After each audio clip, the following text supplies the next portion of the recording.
ভাঙড়কে কেন্দ্র করে লড়াই, ভাঙড়কে কেন্দ্র করে কথা এবং তারই সঙ্গে বারবার আলোচনায় চলে এসেছে 2026-এ কতটা চ্যালেঞ্জ আপনার কাছে?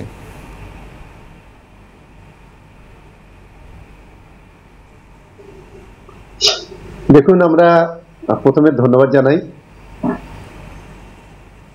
যে আজকে আপনার এই চ্যানেলে এই সুযোগটা করে দেওয়ার জন্য।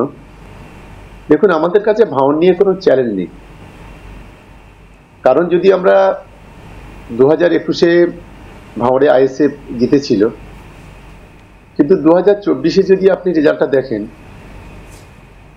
2024-এ আমরা ভাঙড় থেকে প্রথম হলো 87,000 ভোটে লিড করেছি, আর সেকেন্ডলি হলো আইএসএফ এর বিধায়ক নওশাদ সাহেব জিতেছিলেন ওখান থেকে 26,000 ভোটে। আমরা সেই 26,000 ভোটটাকে ওভার করে আমরা প্রায় 42,000 প্লাস ভোটে আমরা ভাঙড় থেকে অনেকটা এগিয়ে, আইএসএফ এর থেকে এগিয়ে আছি। তৃতীয়ত, এই 2024-এ লোকসভা নির্বাচনের পর আইএসএফ দল থেকে বেশ কিছু পঞ্চায়েতের সদস্য, পঞ্চায়েত সমিতির সদস্য এবং সাধারণ মানুষ তারা কিন্তু আমাদের দলে যোগদান করেছে। ফলে আমাদের দল 2024-এর যে অবস্থার মধ্যে ছিলাম, বর্তমানে আমরা ভাঙড়ে অনেকটা বেটার জায়গায় আছি বলে আমার অন্তত মনে হয়েছে।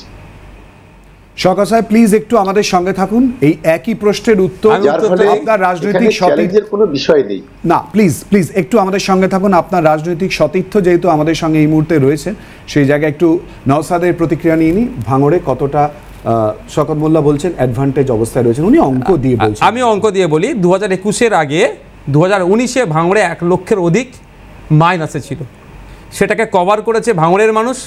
26,151 ভোটের লিডে আমাকে জিতিয়েছে, এক নাম।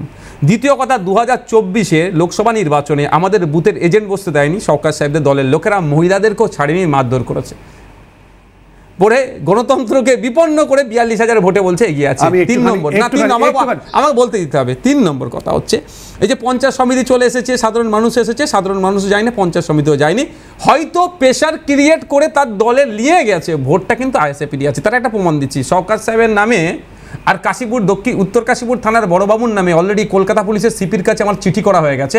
আমাদের ছেলেকে বাড়ি থেকে তুলে নিয়ে এসে বসিয়ে এই শওকত সাহেব আর কাশীপুর থানার বড়বাবু দুজনে মিলে বলছে ব্যবসা বাণিজ্য কর, অনেক রকম গল্প, মানে মিথ্যা মামলা দিয়ে ভরে দেওয়া হবে, আবার কেউ বলছে মার্ডার করে ফেলে দেবো, অমুকের ছেলের নামে দিয়ে দেবে। এরকমভাবে কাউকে দলে চেঞ্জ করিয়ে আদর্শ কি চেঞ্জ করতে পারবে? এই কাজ করেছে তো শওকত বাবু, জিজ্ঞাসা করুন না। কলকাতা পুলিশের সিপির কাছে আমাদের ওই যে ছেলেটি অলরেডি দিয়েছে, আমরা কদিন অপেক্ষা করছি, কি প্রোগ্রেস হচ্ছে সেটা জানতে চাই। শওকত সাহেব বারবার করে অভিযোগ করছেন নওশাদ সিদ্দিকী যে দিনের পর দিন নানান ঘটনা, অর্থাৎ একেবারে অত্যাচার করা হয়েছে, অভিযোগ সন্ত্রাসের অভিযোগ করা হচ্ছে 2024-এর পরিপ্রেক্ষিতে। আপনি কি বলবেন শওকত সাহেব? দেখুন, একটা বিষয় বলি, 2024-এ উনি যে অভিযোগটা আনছেন অত্যন্ত লজ্জাজনক। সারা বাংলার মানুষ জানে যে 2024-এ যেভাবে সেন্ট্রাল ফোর্স, সিআইএসএ, বিএসএফ থেকে শুরু করে অবজারভার, মাল্টি অবজারভার, বিভিন্ন ধরনের এজেন্সিগুলো ব্যবহার করে যেভাবে ইলেকশন করা হয়েছে, এরপরে যদি নওশাদ সাহেব বলেন যে ভাঙড়ে জোর করে ভোট নেওয়া হয়েছে, এটা অত্যন্ত লজ্জাজনক ঘটনা। তাহলে এফআইআর কপি উনি বলতেই পারেন। আর দ্বিতীয় কথা বলি, উনি যে ভদ্রলোকের কথা বলছে, আমি আমি আমি বলি, একটু আমাকে বলতে দিন। বলুন প্লিজ। উনি যে ভদ্রলোকের, যে ছেলেটার কথা বলছেন, আমি নওশাদ ভাইকে বলবো, দেখো আমাদের ইসলাম শরিয়াতে না একটা বিষয় আছে, যারা মাথায় টুপি দেয় তারা সত্য কথা বলে, মাথায় টুপি ছাড়া মিথ্যে কথা বলা বৈধ নাকি? যদি ওর সাথে সিঙ্গেল ওয়ার্ড, ওর সাথে যদি না শোনো, মাথায় টুপি দিয়ে যেভাবে মিথ্যা কথা আপনি বলছেন, ওকে জিজ্ঞাসা করবেন যে ওর সাথে যদি সিঙ্গেল কোনো ওয়ার্ড হয়ে থাকে, আমি চ্যালেঞ্জ, অন ক্যামেরা চ্যালেঞ্জ, আজকে সিএন চ্যানেলে চ্যালেঞ্জ করে বলছি, আপনি তোর কাছ থেকে শুনেছেন, অন ক্যামেরা চ্যালেঞ্জ করে বলছি, ওর সাথে ওকে যদি আমি চিনে থাকি, তাহলে আপনি আজকে যে কথা চ্যানেলে বসে বলছেন, আমি যা কিছু আছে। অর্থাৎ ইতিমধ্যেই শওকত মোল্লা বিরুদ্ধে যে অভিযোগ নওশাদ সিদ্দিকী করেছিল সেই জায়গায় সরাসরি একেবারে খণ্ডন করি। আমি বলি, দেখুন উত্তর কাশীপুর থানার সিসিটিভি ফুটেজ, বড়বাবুর রুমের যদি সিসিটিভি ফুটেজ থাকে তাহলে এটা সত্যতা প্রমাণ হবে, নিশ্চিতভাবে আছে, সেটা পাবলিক ডোমিনে করে দিক, নাহলে সিপি স্যারের কাছে পাঠিয়ে দিক। উনি দেখুন, ব্যাপারটা হচ্ছে, আমি শওকত সাহেবকে বলছি, শওকত সাহেব উনি এইটা একটা নয় একাধিকবারের ক্ষেত্রে, আমি আরেকবার প্রতিক্রিয়া নিই। শওকত সাহেব লড়াই তাহলে কি নওশাদ সিদ্দিকী ভার্সেস শওকত মোল্লা, মূলত লড়াই কি এখানে দাঁড়িয়ে রয়েছে?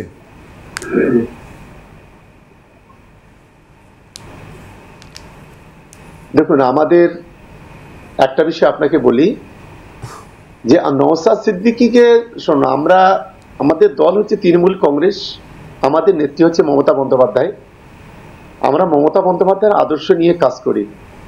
নওশাদ সাহেব সবে তো রাজনীতিতে এসেছেন, আমি মনে করি রাজনীতিতে উনি একজন শিশু, বাচ্চা ছেলে। এই কারণে বাচ্চা ছেলে বললাম যে উনি লোকের কথা, ওনার যারা ওনার কর্মীরা আছে তারা ওনাকে অনেক কিছু বলে, উনি সেটাকে জাস্টিফাই না করে উনি বিভিন্নভাবে মন্তব্য করেন। কখনো মিডিয়ার একটু লাইমলাইটে থাকার জন্য উনি অনেক একটু মিষ্টি মিষ্টি কথা বলেন। আমি নওশাদ সাহেবকে বলবো, একটু আপনি বলতে থাকুন, তবে আপনার সঙ্গে আমার দেখা হবে যেদিন ভোট গণনা হবে, সেদিন আপনার সঙ্গে আমার দেখা হবে। আপনি সেদিন বুঝতে পারবেন যে আজকে আপনাকে যারা অনেক হাওয়া দিচ্ছে না, এটা যে আপনি কোন জায়গায় দাঁড়িয়ে আছেন, আপনার পায়ের তলায় জমিটা কতটা শক্ত না নরম, আপনি সেটাকে হাড়ে হাড়ে বুঝতে পারবেন। এটা আমি আজকের অন ক্যামেরা, আজকের এই সিএন চ্যানেলে বসে এটা কিন্তু আপনাকে বলছি। তবে আপনি মিথ্যা কথা বলবেন না, এটা আপনাকে অনুরোধ করব যে মিথ্যা কথা বলে মানুষকে বোকা বানানোর চেষ্টা করবেন না, এটা আমার অনুরোধ। কারণ যেভাবে মিথ্যার ফুলঝুরি ছুটিয়ে আপনি বাংলার সংখ্যালঘু সমাজকে বোকা বানাচ্ছেন, এটা এই ঢিলটা কিন্তু একদিন আপনার দিকে চলে আসবে, মানুষ আপনাকে প্রশ্ন করবে।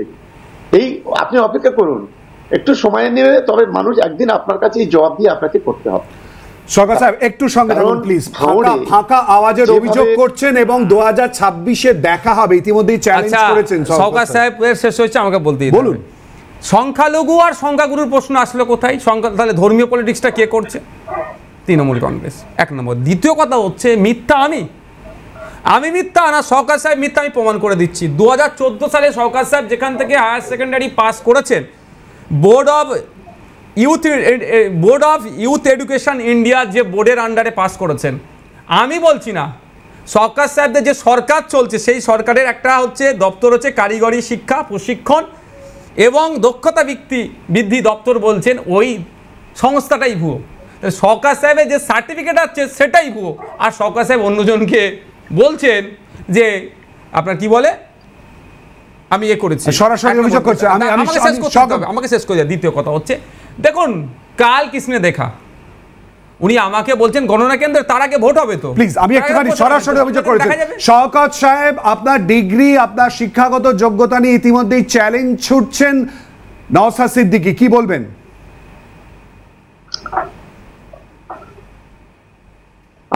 শুনুন, লোকে ওনাকে একটা আমার বিরুদ্ধে চ্যালেঞ্জ করে যেতে বলুন না। আমার বিরুদ্ধে, শোনেন, আমার বিরুদ্ধে কোর্টে যেতে বলুন। ওনাকে বুঝতে হবে যে কথা বলছে সরকারি দপ্তর বলছে 57টি সংস্থাকে বলেছে ফেক। শুনেনি নওশাদ বলেছে, তার মধ্যে আমি বলছি নওশাদ প্লিজ, আমি একটু শওকত মোল্লা সাহেবের শুনেন, বলুন। দেখুন, আপনার সঙ্গে আমি তো বিতর্কে যাব না। আমি আপনাকে বলে দিই, আমি আপনি যে সংস্থার কথা বলছেন না, এটা যখন আমি বুঝলাম যে এটা প্রাইভেট, আমি এনআইওএস থেকে আমার সার্টিফিকেট সবই আছে, আমি তো চ্যালেঞ্জ করি, আমি এটাকে আপলোড করিনি। আমি এটা কালকের বললে কালকে আপলোড করে দেবো। 2012 সালের সার্টিফিকেট আমার কাছে আছে। একটা কথা আপনাকে বলি, আচ্ছা আমি আপনি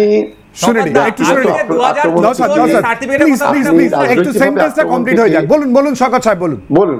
আচ্ছা আপনি বলে নিন, তারপরে আমি বলুন। না, ভুল নয়, উনি কোর্টে যাক না, উনি কোর্টে গিয়ে চ্যালেঞ্জ করুক না। যদি ফেক হয় তাহলে উনি কোর্টে গিয়ে চ্যালেঞ্জ করুক, বুকের পাটা কিরম আছে আমি দেখবো, সেইটাই করুক না উনি। 2026-এ ভাঙড়ে কি হবে শওকত সাহেব? 2026-এ ভাঙড়ে কি হবে, ফলাফল কি হবে?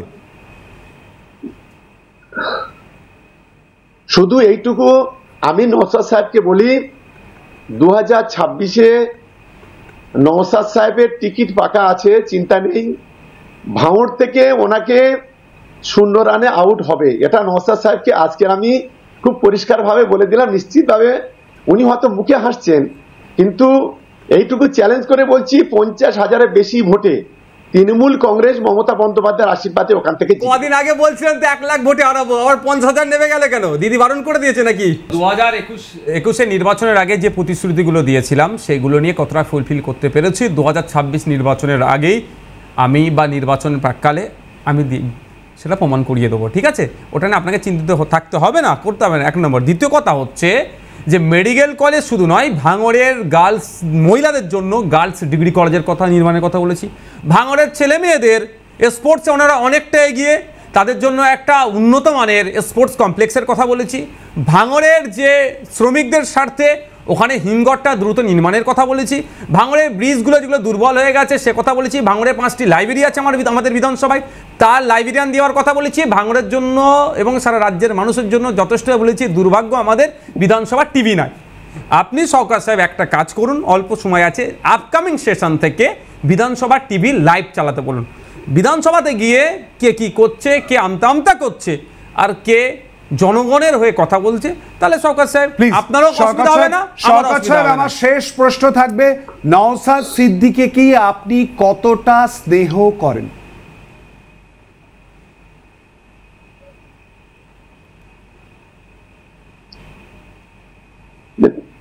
দেখুন, আমি প্রথমে বলি, উনি যে কথা বলেছে উত্তরটা আমার একটু দিতে হবে। দেখুন, কোনো প্রপোজাল দেওয়া, প্রস্তাব দেওয়া আলাদা আর কাজটা করিয়ে নেওয়া আলাদা, এটা সবসময় মাথায় রাখবেন। শুধুমাত্র বিধানসভায় প্রশ্নোত্তর পর্বে একটা প্রশ্ন করলাম কি একটা প্রশ্ন দিলাম, সেইটা নিয়ে বাজারে বিক্রি করা, এটা একজন বাজারের ব্যাপারী হিসেবে মনে হবে। আমি কোন কাজটা নিজে প্রপোজাল দিলাম সেটাকে আদায় করে নিয়ে আসতে পারলাম। আপনি প্রশ্ন করুন, ভাঙড়ের জন্য আপনি কটা দপ্তরে, সরকারের কটা দপ্তরে গিয়েছেন? ভাঙড়ের জন্য আপনি কত জায়গায় সেখানে কাজের জন্য কত মন্ত্রীর কাছে, কত অফিসারের কাছে গিয়েছেন? সেখানে আমি একদম এক কথায় বলবো যে শূন্য। দেখুন নওশাদ সাহেব, সবে রাজনীতিতে এসেছেন, শুধুমাত্র মানুষকে শুধু মানে বোকা বানিয়ে এভাবে ভোট নেওয়া যাবে না। ভাঙড়ের মানুষ রাজনৈতিক সচেতন, সামাজিক সচেতন। আপনি নিশ্চিতভাবে বুঝতে পারবেন, আপনি যে কথাগুলো মিথ্যা কথা বলে মানুষকে, ভাঙড়ের মানুষ বোকা বানাচ্ছেন না, এটা বানাতে পারবেন না। আমার সময় সংক্ষিপ্ত সরকার সাহেব, আমি যে প্রশ্নটা করেছি সেই প্রশ্নে আমি স্টিক করলাম। নওশাদ সিদ্দিকীকে আপনি কতটা স্নেহ করেন?